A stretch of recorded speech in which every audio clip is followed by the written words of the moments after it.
Assalamualaikum warahmatullahi wabarakatuh.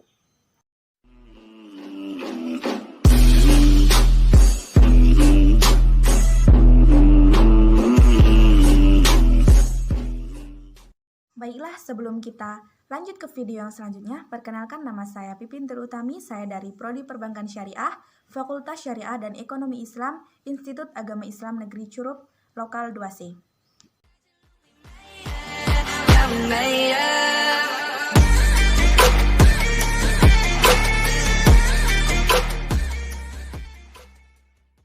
Pada kesempatan kali ini, saya akan menjelaskan mengenai materi mata kuliah saya, yaitu mata kuliah Fikih Kontemporer. Adapun materi yang akan saya bawakan pada video kali ini yaitu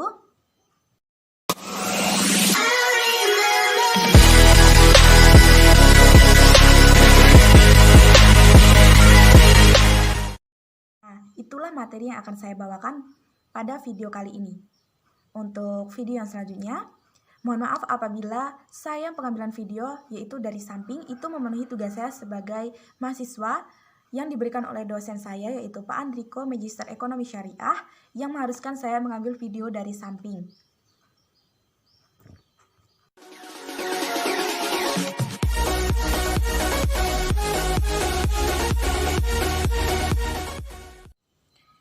Pada materi yang pertama, saya akan membawakan materi mengenai zakat dalam permasalahan kontemporer. Ada beberapa pertanyaan pada materi ini. Pertanyaan yang pertama adalah, tanah yang disewakan, siapa yang wajib mengeluarkan zakat hasil pertaniannya tersebut? Zakat hasil bumi atau zakat dari hasil bercocok tanam, baik itu jenis tumbuh-tumbuhan maupun buah-buahan, yang wajib mengeluarkan zakat hasil pertaniannya tersebut adalah sang penyewa tanah, bukan yang menyewakan tanah. Karena tanah tersebut disewa oleh seseorang untuk bisa digunakan sebagai lahan untuk bercocok tanam ataupun berkebun yang dapat menghasilkan suatu penghasilan tersendiri bagi sang penyewa tanah. Jadi, yang berkewajiban membayar zakat dari hasil pertaniannya tersebut adalah sang penyewa tanah.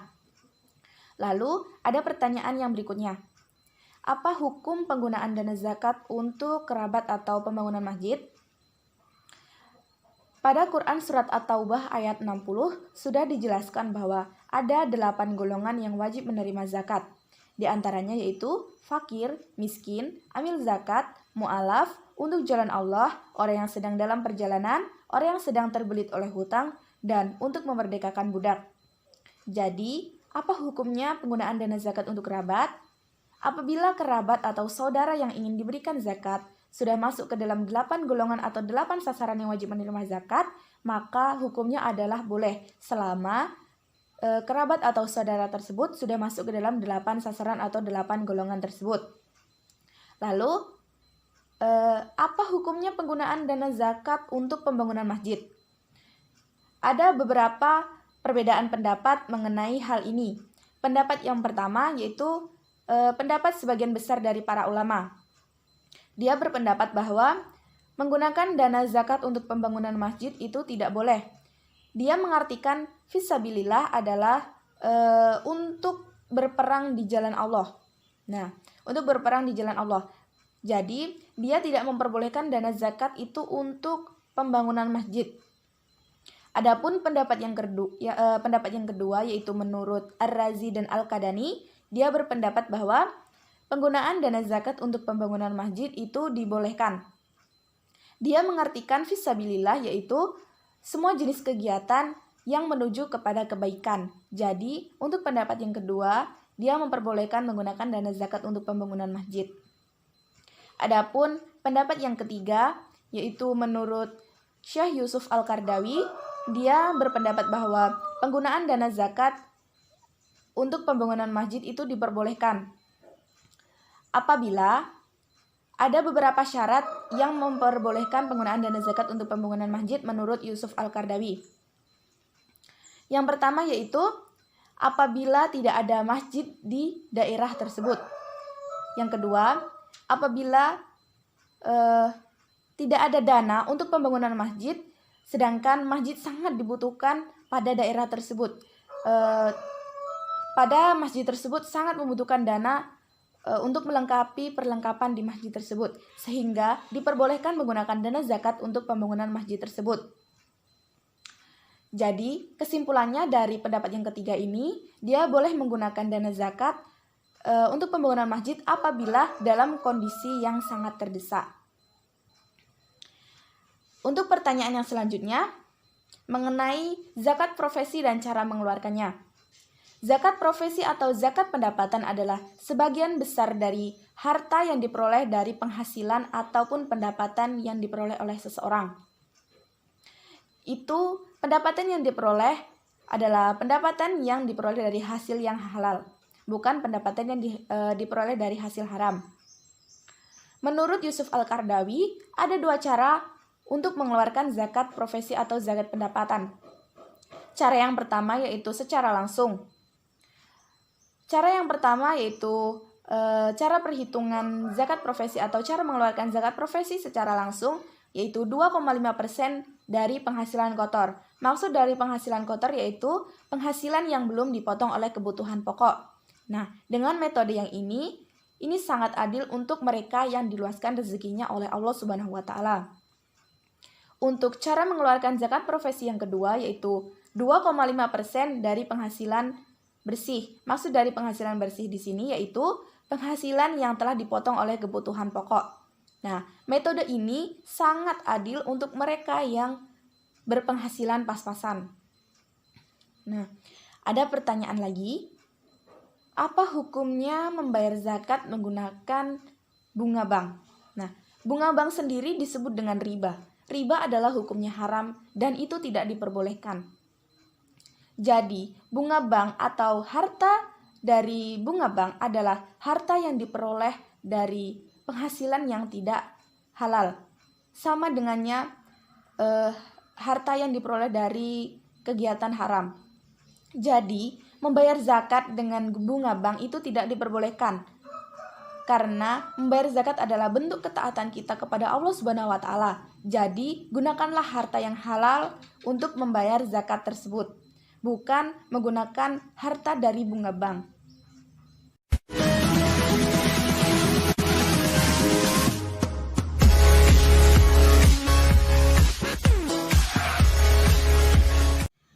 Pada bab yang selanjutnya, saya akan membahas mengenai zakat dan pajak. Adapun poin-poin yang akan saya bahas, yang pertama yaitu mengenai persamaan dan perbedaan zakat dan pajak.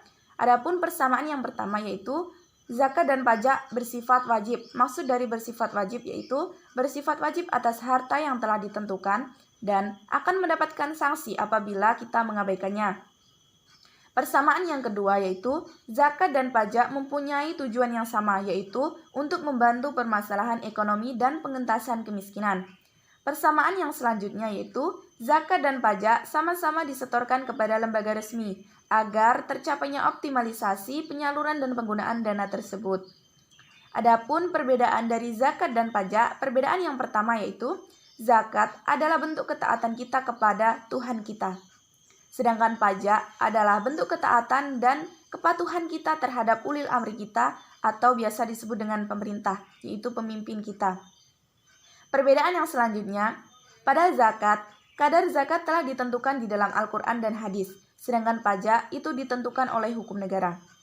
Perbedaan yang selanjutnya, dana zakat itu disalurkan untuk 8 asnaf atau penyaluran dana zakat itu disalurkan untuk 8 asnaf atau 8 sasaran, yaitu fakir, miskin, amil zakat, mu'alaf, untuk jalan Allah, untuk memerdekakan budak, orang yang sedang dalam perjalanan, dan orang yang sedang terbelit dalam hutang. Sedangkan pajak, penyaluran dana pajak itu digunakan untuk seluruh sektor kehidupan. Untuk poin yang selanjutnya yaitu mengenai antara zakat dan pajak, mana yang harus didahulukan. Nah, jadi gini, zakat adalah bentuk ketaatan ataupun kepatuhan kita kepada Tuhan kita. Zakat juga sudah termasuk ke dalam rukun Islam yang wajib untuk kita tunaikan sebagai umat muslim. Sedangkan pajak adalah bentuk kepatuhan dan ketaatan kita sebagai warga negara kepada ulil amri kita, pemimpin kita yaitu pemerintah. Jadi, kedua hal tersebut sama-sama penting, sama-sama wajib untuk ditunaikan. Cuman berbeda cara mengeluarkan dan cara penyaluran dananya tersebut.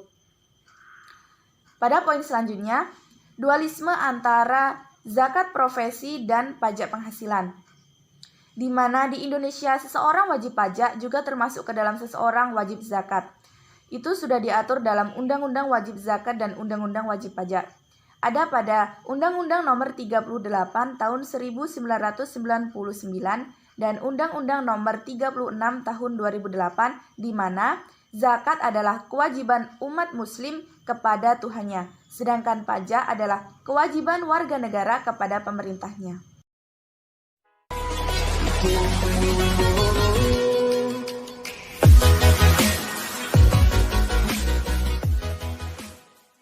Pada bab yang selanjutnya, saya akan membahas mengenai jual beli saham dan permasalahannya.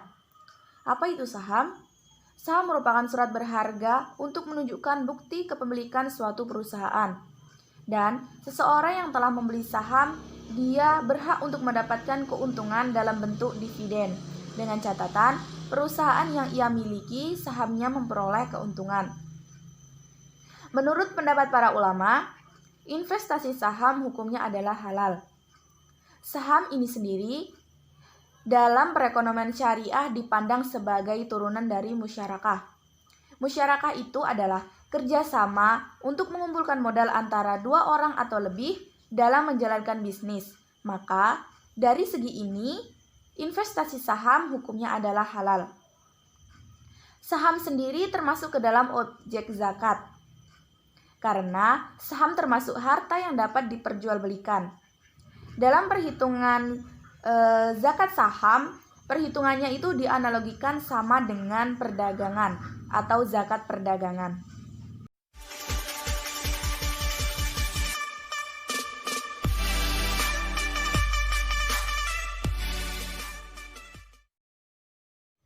Pasar uang dan bursa valuta asing. Pasar uang adalah pasar di mana surat-surat berharga jangka pendek diperdagangkan, yang biasanya disalurkan melalui lembaga-lembaga perbankan. Peserta pasar uang ini biasanya seperti bank atau lembaga-lembaga keuangan yang membutuhkan dana jangka pendek. Dan pembelian surat-surat berharga ini biasanya hanya didasarkan pada kepercayaan semata. Tidak ada jaminan tertentu. Dalam pandangan Islam, uang adalah flow konsep, sehingga harus selalu berputar dalam perekonomian agar semakin tinggi tingkat pendapatan masyarakat dan perekonomian semakin membaik. Ketentuan fatwa di DSN-MUI nomor 37 DSN-MUI_X_2002, pasar uang berdasarkan prinsip-prinsip syariah, yaitu pasar uang yang tidak dibenarkan berdasarkan prinsip-prinsip syariah, yaitu pasar uang yang berdasarkan bunga. Sedangkan pasar uang yang dibenarkan adalah pasar uang yang berdasarkan prinsip-prinsip syariah. Untuk materi yang selanjutnya yaitu mengenai bursa valuta asing atau pasar valuta asing merupakan pasar di mana transaksi valuta asing dilakukan antar negara atau dalam suatu negara. Nah, dalam melakukan transaksi valuta asing ini digunakan yang namanya nilai tukar yang disebut dengan kurs. Setiap negara itu berhak menentukan nilai tukarnya masing-masing. Tetapi nilai tukar tersebut dapat berubah kapan saja, sesuai dengan kekuatan ekonomi dalam negara tersebut. Nah, dalam perspektif Islam, ada syarat-syarat yang harus dilakukan dalam melakukan transaksi ini, yaitu transaksi harus dilakukan secara tunai, dan transaksi harus menggunakan nilai tukar yang berlaku pada saat transaksi tersebut.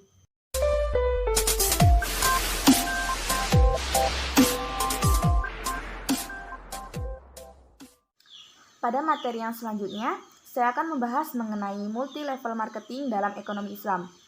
Apa itu multi-level marketing?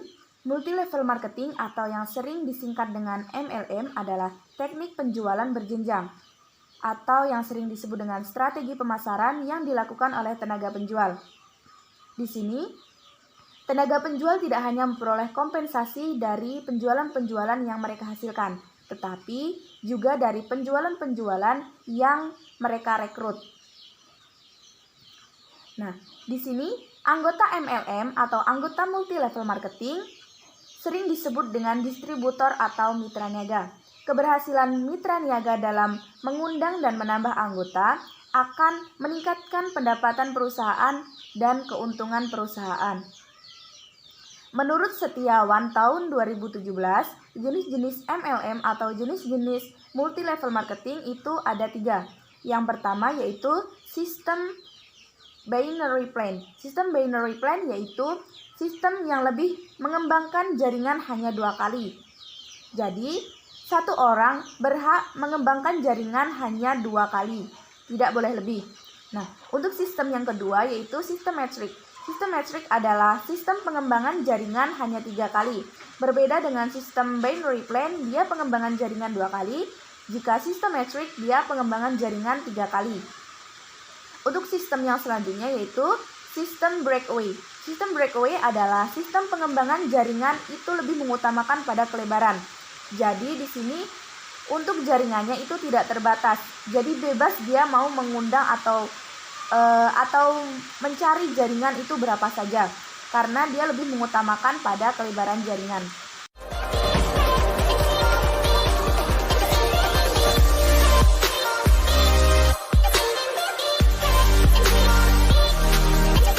Penjualan di atas harga kontan karena sistem kredit.